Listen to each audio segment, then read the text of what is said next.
राधे राधे। जय श्री हरि विष्णु। कार्तिक मास महात्म्य 9वां अध्याय।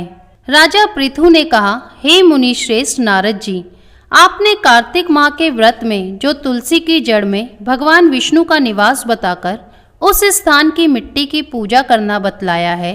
अतः मैं श्री तुलसी जी के महात्म्य को सुनना चाहता हूँ। तुलसी जी कहाँ और किस प्रकार उत्पन्न हुई, यह बताने की कृपा करें। नारद जी बोले, राजन, अब आप तुलसी जी की महत्ता तथा उनके जन्म का प्राचीन इतिहास ध्यान पूर्वक सुनिए।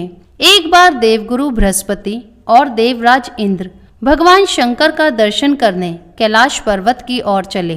तब भगवान शंकर ने अपने भक्तों की परीक्षा लेने के लिए जटाधारी दिगंबर का रूप धारण कर उन दोनों के मार्ग में अवरोध उत्पन्न किया। यद्यपि वे तेजस्वी, शांत, लंबी भुजा और चौड़ी छाती वाले गौर वर्ण अपने विशाल नेत्रों से युक्त तथा सिर पर जटा धारण किए वैसे ही बैठे थे, तथापि उन भगवान शंकर को ना पहचान कर इंद्र ने उनसे उनका नाम व धाम आदि पूछते हुए कहा कि क्या भगवान शंकर अपने स्थान पर हैं या कहीं गए हुए हैं। इस पर तपस्वी रूपी भगवान शिव कुछ नहीं बोले। इंद्र को अपने त्रिलोकीनाथ होने का गर्व था। उसी अहंकार के प्रभाव से वह चुप किस प्रकार रह सकता था। उसने क्रोधित होते हुए उस तपस्वी को धुड़क कर कहा, मैंने तुझसे कुछ पूछा है और तू उसका उत्तर भी नहीं देता। मैं अभी तुझ पर वज्र का प्रहार करता हूँ, फिर देखता हूँ कि कौन तुझ दुर्मति की रक्षा करता है।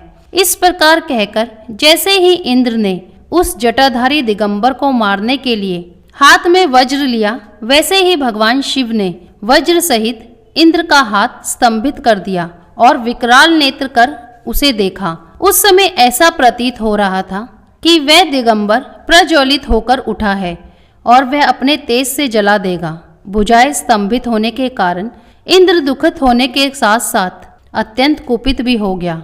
परंतु उस जटाधारी दिगंबर को प्रज्वलित देखकर बृहस्पति जी ने उन्हें भगवान शंकर जानकर प्रणाम किया और दंडवत होकर उनकी स्तुति करने लगे। बृहस्पति भगवान शंकर जी से कहने लगे, हे दीनानाथ, हे महादेव, आप अपने क्रोध को शांत कीजिए और इंद्र के इस अपराध को क्षमा कीजिए। बृहस्पति जी के ये वचन सुनकर भगवान शंकर ने गंभीर वाणी में कहा, मैं अपने नेत्रों से निकाले हुए क्रोध को किस प्रकार रोकूं।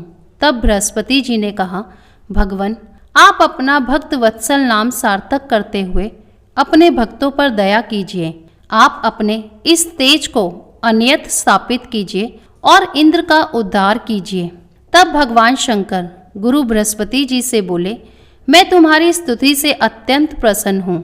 तुमने इंद्र को जीवन दान दिलवाया है। मुझे विश्वास है कि मेरे नेत्रों की अग्नि अब इंद्र को पीड़ित नहीं करेगी। बृहस्पति जी से इस प्रकार कहकर भगवान शिव ने अपने मस्तक से निकाले हुए अग्निमय तेज को अपने हाथों में ले लिया और फिर उसे क्षीण सागर में डाल दिया। तत्पश्चात भगवान शंकर अंतर्ध्यान हो गए।